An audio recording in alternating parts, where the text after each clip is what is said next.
Thank you very much, Governor. Now it is my distinct pleasure to introduce you to the 2017 Freedom and Opportunity winner. When the Maine Heritage Policy Center considers who we believe is deserving of this award, there's a number of things that we consider in our minds. Generally speaking, the only real criteria is that the winner has to represent a commitment to the principles of freedom and opportunity, and that they have a meaningful impact on the state of Maine. Sometimes we honor individuals or corporations even that are responsible for growth and prosperity in the state and have contributed to the general well-being of our citizens. We find the celebration of free market economics and capitalism to be something that's worthy of our attention. In other occasions, we celebrate activists that have demonstrated a decades-long commitment to working for the growth of the liberty movement. These are the people that man polling stations, organize volunteers, make phone calls, write to their lawmakers, show up in Augusta and testify on bills that are very important, and maybe even step up in their local communities and run for the school board or the local town council.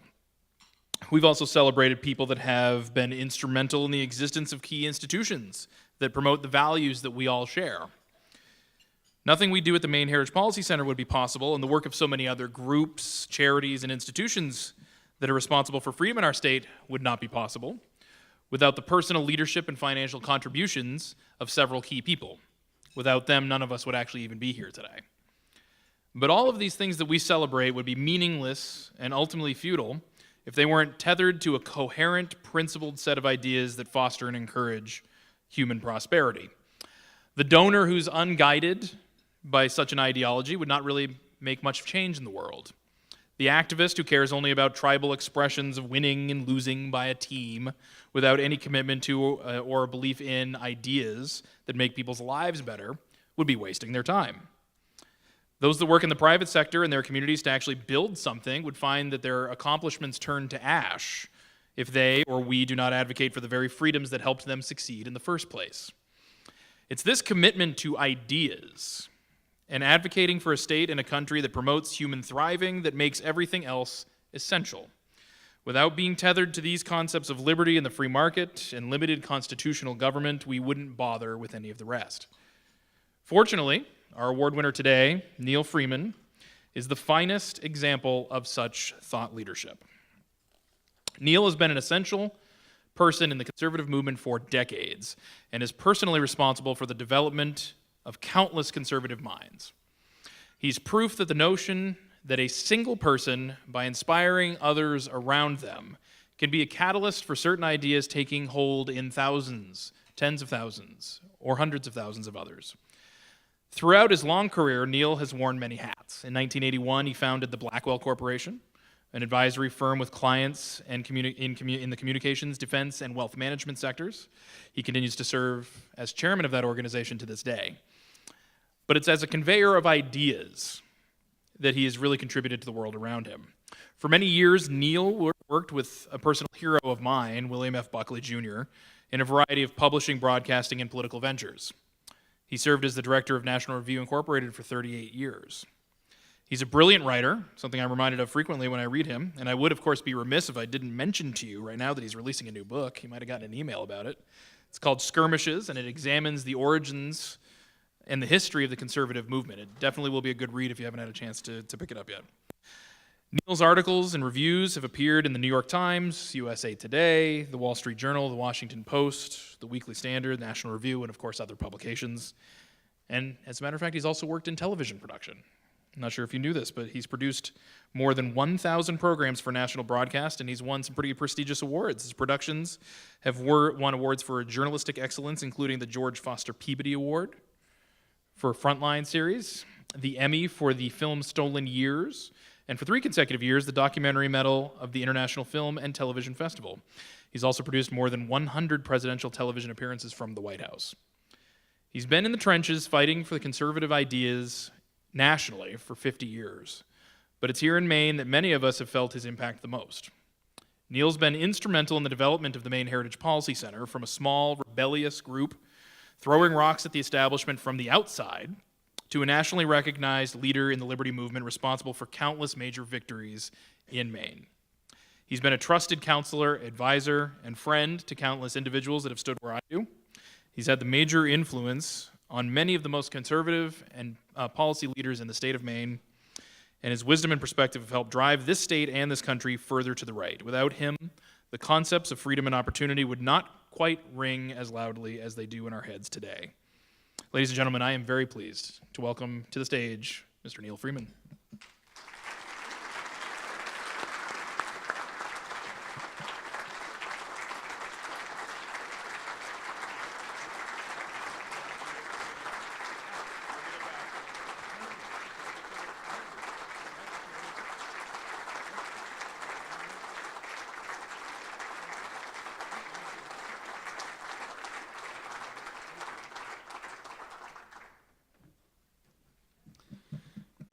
Thank you, Matt, for those kind words. Maybe literally too kind, but much appreciated. Governor LePage, great to be with you today. One of the best things we ever did at MHPC was give this award to Paul LePage in 2007. It recognized his impressive achievements. Additionally, it annoyed the hell out of the Press-Herald. It was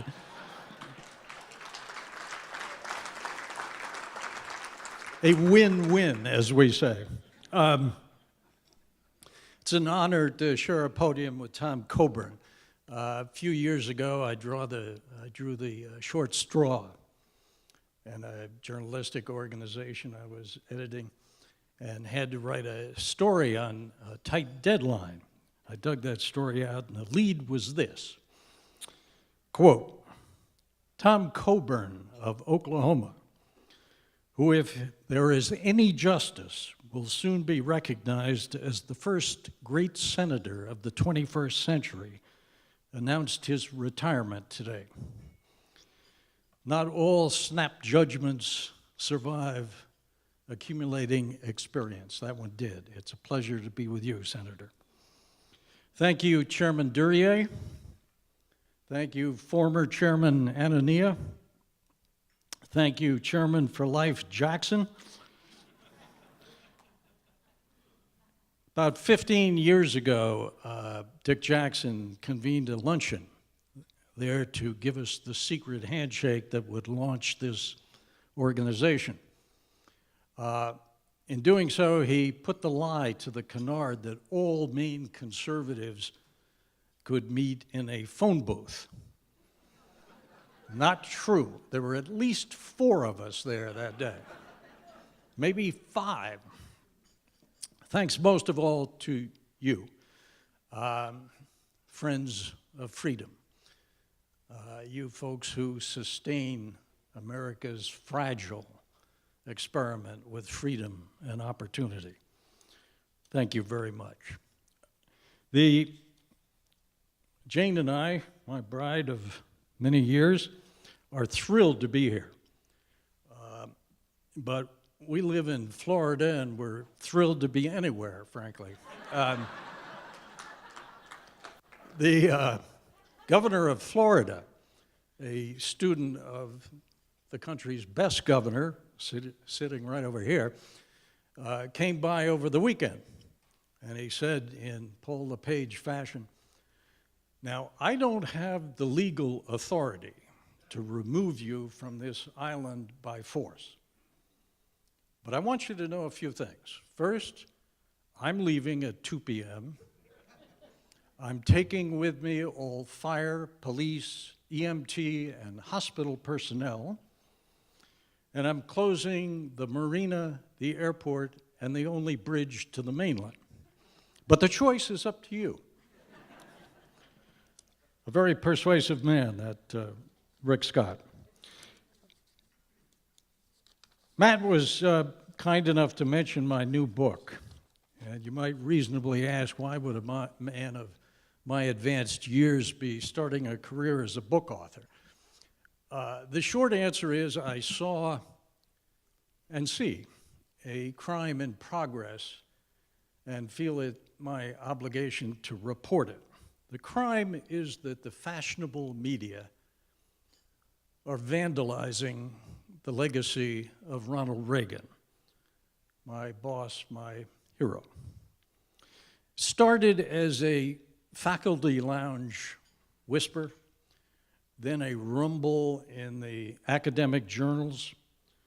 It's now presented as the consensus of sophisticated opinion that the Soviet Union, quote, fell of its own weight. The unspoken corollary there, of course, is that Ronald Reagan was the beneficiary of an accident of history. The corollary being that Reagan was sort of a bemused observer rather than the leader of a global campaign not to contain, but to defeat international communism. Let me remind you, if I may, that in 1980, the communist empire had consolidated control over most of the vast continent of Asia, much of Europe. It was on the move in Africa, had a beachhead in Central America, a command post in the Caribbean. Already slave master to hundreds of millions of people, the Soviet Union was ravenous for new conquest, for new territory to control, for new people to subjugate. By 1980, the Soviet Empire had become the greatest empire the world had ever seen, and in the process had become an existential threat to the West in general, to the US in particular. The leader of what remained of our free world was Jimmy Carter, a good man, a godly man, but the wrong man. What we needed was a man equal to the epical challenge of that very dangerous day. We needed a large man, a resolute man. Now, it's a truism that all empires tend to become overstretched. But every empire, from the Romans and the Spanish to the Ottomans, the Japanese, needs a good push. The Soviets fell not because their historical lease had expired, because for every day of every week, for 8 long years, Ronald Reagan leaned on them with the full weight of the American enterprise. Military pressure, to be sure, but political, economic, psychological, and yes, moral pressure as well. Margaret Thatcher famously and accurately said that the greatness of Reagan's achievement was that he had won the Cold War without firing a shot. A remarkable achievement, we can agree, but where does that stand in the history of human freedom of which we are now a part? Does it stand with that day in 1215 when the English knights gathered at Runnymede to circumscribe King John's powers and thus bequeath to us the concept of limited government?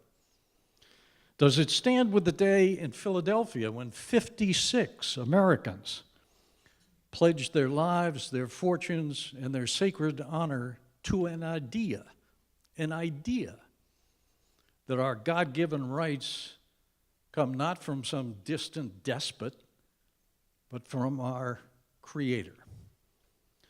Does Reagan's achievement stand with that Virginia courthouse ceremony ending a war in which cousin fought against cousin, uncle against nephew, brother against brother, to uphold the proposition that no man should own another man?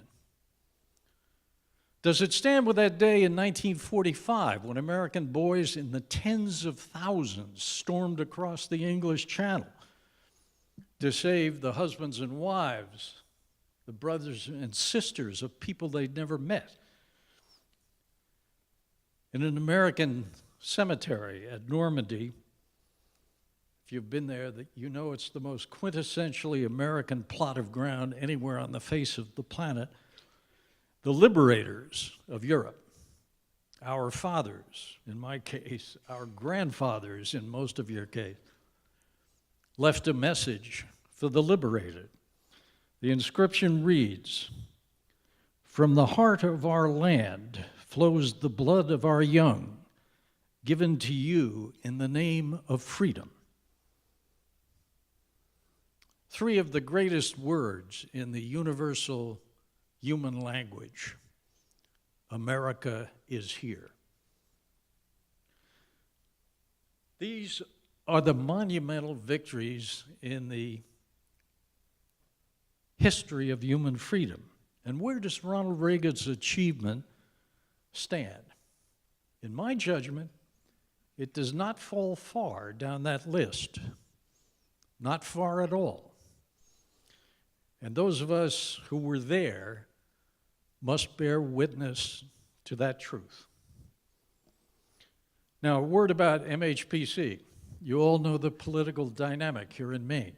The government, town, county, state, taxes you all,